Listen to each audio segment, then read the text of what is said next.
Hello, in this video we're going to explain some theories behind the successful implementation of organisational change across an entire business environment. A key factor that needs to be recognised when implementing a change on an entire organisation is the consideration on how your workplace will react to the changes. Change is not successful because the new innovation saves time or the new CEO has the best ideas for the company. Organisational change happens effectively when the employees or workers believe that the change being made is a positive and beneficial one to further the company's success. You need employees to embrace the new change occurring. This is what makes organisational change very risky to implement. For example, if your company is upgrading to a new software, you could run paid sessions teaching all employees affected how to use the new software. During these sessions, highlight the new features and show them why this upgrade is needed and how it will enhance their final results or save them time and headaches. By rewarding your employees and identifying positive in the change, people are more likely to embrace it. Since organisational change is heavily affected by the workers, the process of change is a strategic management process. A commonly adopted strategic management process is the use of the SWOT acronym. This is actively used by managers to determine what are your business's strengths, i.e. what are you doing well, weaknesses, what is currently hindering us, opportunities, i.e. what are we not utilising, threats, who are our competitors. From these results, managers identify where organisational change needs to occur. The SWOT technique is not perfect and it is often hindered by the amount of time available, effort and detail people put into using it. Similarly, there is the strategic change model. Firstly, identify the current business models are unsuitable or what areas of the workplace are not performing. Do this in a humble way, but to be sure to address obvious or uncomfortable issues in the workplace people want to avoid. Secondly, establish a new vision for the areas underperforming or create a new business model.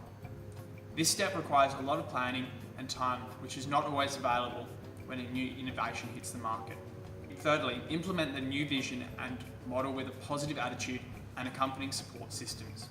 Share this vision with the entire company, even if all are not directly related, and continue to motivate and communicate the change.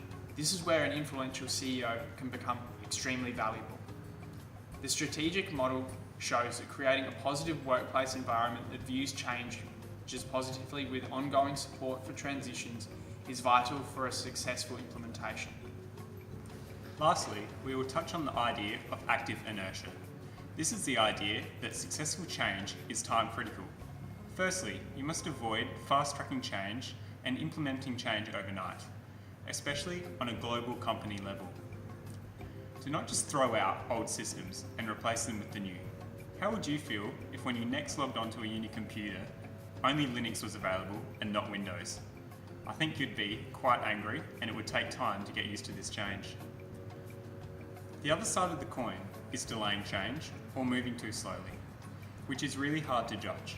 The timing of information about change and reading the response from your employees is the idea behind active inertia. If there is initial revolt from the proposed changes, ideally a slower approach needs to be adopted with attempts to make the change easier. If an organisational change is initially embraced, we need to get the ball rolling immediately and keep it rolling.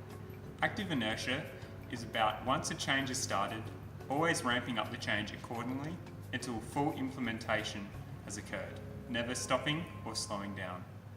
Do not introduce a change and then neglect implementing it until later down the road, because this will have the same effect as implementation overnight. Full implementation is also key. If possible, try not to hold on to past methods for an extended period of time. Force all people to change to the proposed item. Keep business moving forward as one unit and not being slowed by different groups clinging to the past. Thank you for watching this video, which has highlighted some ideas about organisational change. You can find out more around our website.